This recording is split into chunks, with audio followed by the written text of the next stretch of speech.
seu cérebro tem um tipo de botão de reset capaz de fazer a sua ansiedade cair drasticamente em questão de segundos. E o seu corpo provavelmente já usa isso sem você saber. Não é mágica. É um exercício respiratório. E se você acha que exercícios respiratórios não têm tanto poder assim, fica até o final desse vídeo, porque hoje você vai aprender como eles funcionam e de quebra vai aprender 3 exercícios respiratórios. Um para dormir melhor, um para ficar mais focado e outro que é muito bom tanto para reduzir a ansiedade quanto para melhorar o seu humor. E eu tenho quase certeza que o último você não conhece ainda. Eu sou a Madeleine Marcelino, sou psicóloga, mestre e doutora em psicologia pela UFSCar e nesse canal eu quero falar sobre ciência da psicologia para você viver melhor sua vida. Antes das técnicas, eu vou explicar um pouquinho sobre o sistema respiratório e sobre o porquê dessas técnicas funcionarem. Se você quiser ir direto para os exercícios, pode pular para o final do vídeo, mas se você ficar, tenho certeza que você vai aprender coisas muito interessantes sobre o seu corpo. Para a gente entender como a respiração é capaz de mudar o nosso estado emocional, a gente precisa entender sobre o sistema nervoso autônomo. Sim, aquele da escola que é dividido entre o sistema nervoso simpático e o parasimpático, lembra? Então, o sistema nervoso autônomo é como se fosse um carro que dirige sozinho. Daqueles que realmente assim você pode ficar mexendo no celular, lendo uma revista e o carro é capaz de dirigir na rodovia, estacionar por você, você não precisa fazer nada. É o sistema nervoso autônomo que controla os seus batimentos cardíacos, a sua digestão. Mas existe uma exceção, a respiração. Apesar da respiração estar no sistema nervoso autônomo, a gente é capaz de controlar voluntariamente ela também. Na nossa metáfora do carro que se dirige sozinho, a respiração seria como se fossem os pedais e o volante desse carro. A qualquer momento você pode pegar e dirigir da sua forma. Mas por que a respiração consegue mexer nos nossos estados emocionais? Isso acontece principalmente por 2 caminhos. O primeiro é biomecânico. Quando você inspira profundamente, receptores do seu pulmão conseguem captar esse estiramento e mandam sinais via nervo vago lá para o seu tronco cerebral, que é a central de controle da sua respiração e do sistema cardiovascular. Sim. O nervo vago é o principal nervo do nosso sistema nervoso autônomo parasimpático. Ele é basicamente o freio do sistema nervoso autônomo. E aí existe uma via de mão dupla.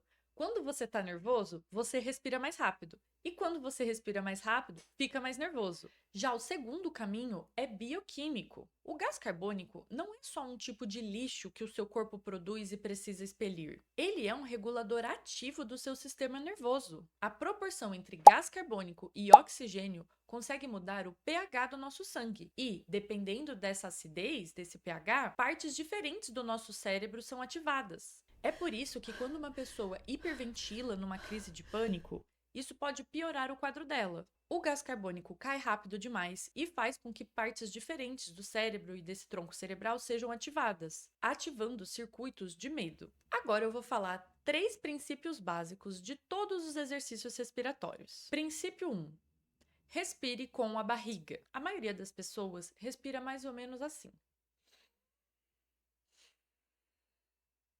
Mas isso não aproveita toda a capacidade do nosso pulmão. A respiração profunda ou respiração diafragmática, embora toda respiração seja diafragmática, tá, gente? Porque é o músculo da respiração, mas ela é conhecida com esse nome. Com a respiração diafragmática, a gente consegue usar todo o potencial do nosso corpo para a respiração. Uma forma de checar se a sua respiração está sendo com a barriga ou não é colocando uma das mãos na barriga e um no tórax para saber qual delas está mexendo, ou então colocar as suas mãos dessa forma embaixo das suas últimas costelas aqui e ver se você consegue fazer esse movimento de expandir, de levar os seus dedos para as laterais conforme você respira. Princípio 2.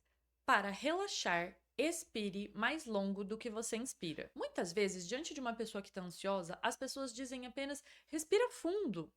Mas seria legal se a gente falasse também para a pessoa expirar lento. Na nossa expiração, a gente acaba estimulando o sistema nervoso parasimpático por meio do nervo vago. Então, quando você quer se acalmar, especialmente numa crise, é importante que as expirações sejam mais longas do que as inspirações. Solte o ar por mais tempo do que o tempo que você ficou puxando o ar para dentro. Princípio 3. Para efeitos duradouros, respire devagar. Para além dessa questão da gente expirar mais lento, respirar em torno de 6 ciclos por minuto é uma das melhores coisas que a gente pode fazer para a manutenção desses estados de calma. Isso porque esse ritmo acaba criando uma ressonância no nosso corpo, da nossa pressão, batimento cardíaco e respiração. Essa sincronia maximiza muito a nossa variabilidade de frequência cardíaca, que é um indicador muito importante para a nossa saúde. Quanto maior essa flexibilidade, melhor o nosso corpo lida com o estresse ao longo do tempo. Então, quando eu for falar das técnicas, eu vou falar de fazer contagens, de saber certinho quanto tempo está inspirando e expirando. Mas, de maneira geral, simplesmente respirar devagar, aproximadamente 5,5 ou 6 ciclos por minuto, já vai ajudar bastante. Você não precisa necessariamente ficar contando os segundos. Mas a parte boa de fazer as contagens é porque te ajuda a se concentrar mais na sua respiração. Agora eu vou ensinar 3 técnicas de respiração para te ajudar você em várias ocasiões. Primeiro, o que eu acredito que seja uma das mais pedidas é respiração para a gente dormir melhor. Pessoal, usando aqueles 3 princípios que eu acabei de explicar, você simplesmente respirar lento, concentrando no que você está fazendo, deixando seu corpo relaxar, já é o suficiente para te ajudar muito a dormir melhor. Tem um estudo de 2026 que avaliou isso e descobriu que fazer 10 a 20 minutos desse tipo de respiração ajuda demais no sono. Mas se na hora de dormir você fica cheio de pensamentos e se concentrar em alguma coisa pode te ajudar, você pode fazer uma contagem simples. Eu, particularmente, gosto muito de uma respiração que é conhecida como 4-7-8. Nós vamos inspirar por 4 segundos, segurar o ar por 7 segundos e depois soltar por 8 segundos. Essa respiração é mais lenta que outras técnicas, tem cerca de 3 respirações por minuto em vez de 6. E é justamente isso que a torna tão eficaz para dormir. Ela tem um efeito sedante pronunciado. Se você quer relaxar profundamente antes de dormir, ela é perfeita.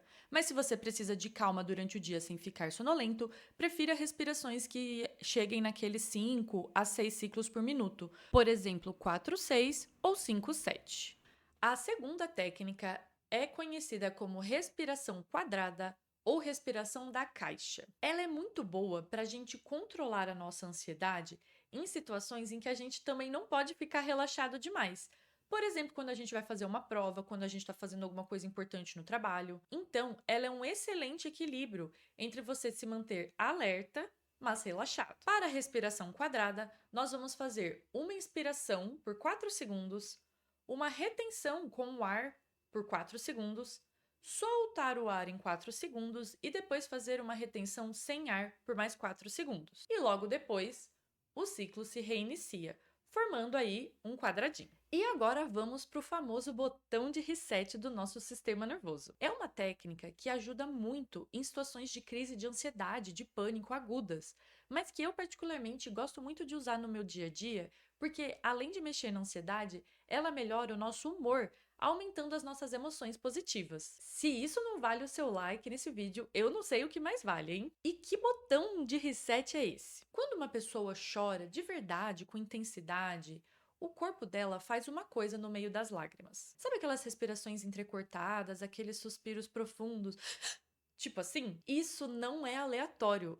Esse é um botão de reset que o nosso corpo tem. A gente faz isso para reinflar os alvéolos dos nossos pulmões, que acabam colapsando quando a gente está muito estressado. O nosso corpo usa isso para facilitar a transição entre um estado emocional e outro.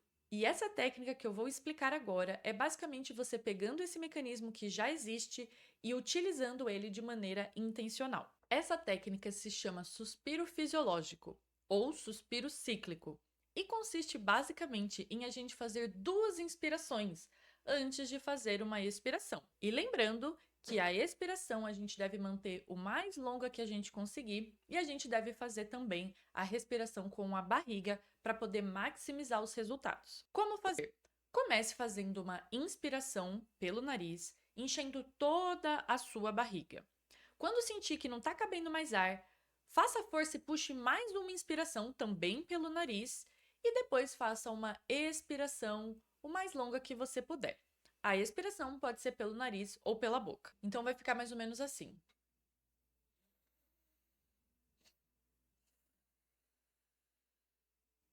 particularmente percebo que deu certo, porque eu sinto um leve desconforto aqui, mais perto da garganta, quando eu faço a segunda inspiração.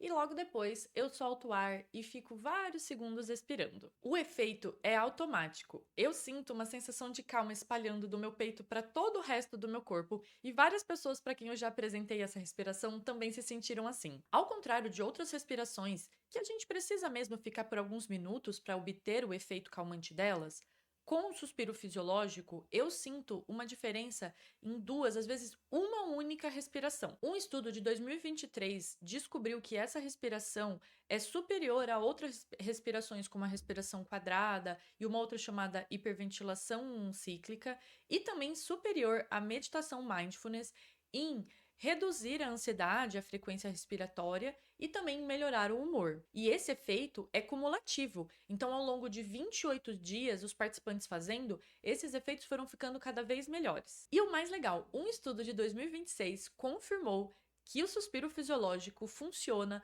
não só quando os participantes estavam no laboratório fazendo o teste, mas em situações da vida real, com apenas 60 segundos de prática. Uma nota sobre a prática regular. Mesmo que essas técnicas funcionem muito bem para fazer pontualmente na hora da crise, fazer um pouquinho, 5, 10 minutinhos todos os dias, vai melhorar muito a resposta do seu organismo ao estresse. O seu sistema nervoso vai ficando mais flexível. Então, para além de apagar incêndio, você pode utilizar técnicas respiratórias para prevenir problemas com ansiedade. Agora, sobre contraindicações.